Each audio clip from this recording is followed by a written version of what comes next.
Published 14:01 Eastern Daylight Saving Time, the 21st of June 2018. Updated 16:40 Eastern Daylight Saving Time, the 21st of June 2018. Pensioners should drink 4 cups of coffee a day to protect and repair their heart muscle, research suggests.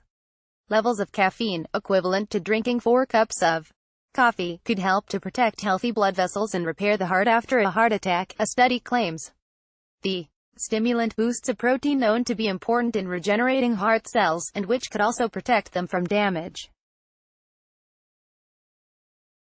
Caffeine is thought to lower the risk for diseases such as heart disease, type 2 diabetes, and stroke, but the reasons for this are not well understood.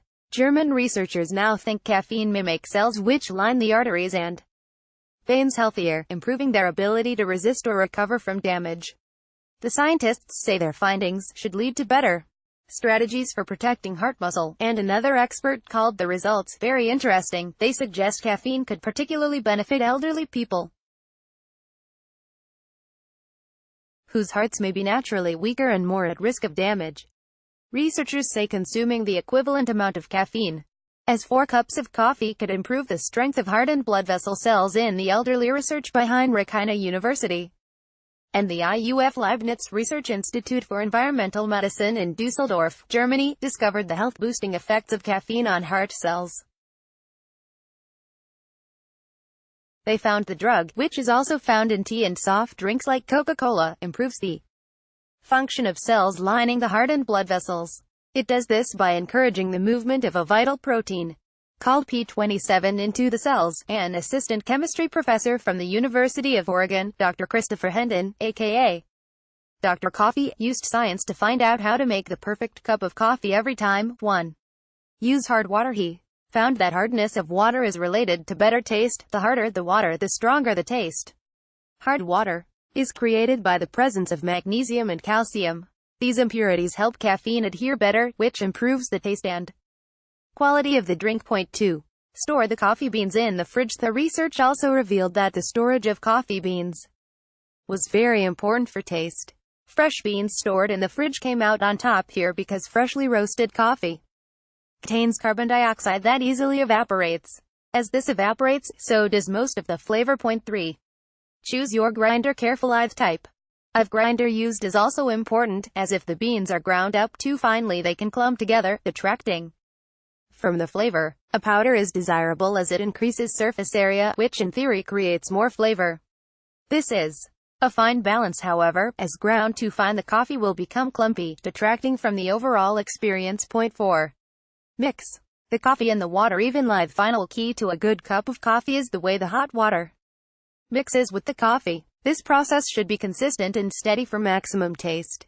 Caffeine also strengthens mitochondria, which give cells their energy, so they are more able to keep cells healthy and protect them. The study says caffeine protects the hearts of aging, pre-diabetic and obese mice. Research done on mice showed caffeine protected the hearts of pre-diabetic, obese, and old mice. The researchers suggest it could offer the same benefits to elderly people, whose hearts are more at risk of damage and may have weaker cells. Study author Professor Judith Handler said, "Our results indicate a new mode of action for caffeine, one that promotes protection and repair of heart muscle. These results should lead to better strategies for protecting heart muscle from damage, including consideration of coffee consumption or caffeine as an additional dietary factor in the elderly population. Elderly heart function may be improved by caffeine with respect to aging and thus to the elderly population. Our data demonstrate that the mitochondrial capacity of the old heart is improved by caffeine to that of the adult heart." The researchers add that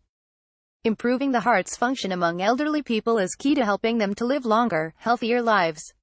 Professor Handler added, coffee consumption or caffeine per se could be considered as an additional protective dietary factor for the elderly population. Analysis provided evidence that habitual intake of caffeinated beverages reduces the risk of heart disease mortality among elderly. Caffeine is thought to have a number of health benefits, including helping people avoid gaining weight by speeding up the metabolism. People who drink coffee can be reassured it might have health benefits. Professor Tim Chico from the University of Sheffield said, "These researchers have discovered that a protein called P27 is important for recovery after heart attack in mice, and that P27 function is boosted by Caffeine. These are very interesting findings but need to be confirmed in clinical trials before we can tell whether caffeine is truly helpful after a heart attack in humans. There is already some evidence suggesting coffee might protect against some diseases, which, if true, could be due to the effect of caffeine on P27. I do not think people need to drink more coffee in response to this study, but that people who already drink coffee can be reassured that it might have health benefits, as long as they don't use it to wash down an enormous muffin, cake, or donut. Pioneering research suggests using caffeine to solve diabetes. In research released this week, Swiss scientists say they could modify kidney cells to respond to caffeine to help people with diabetes.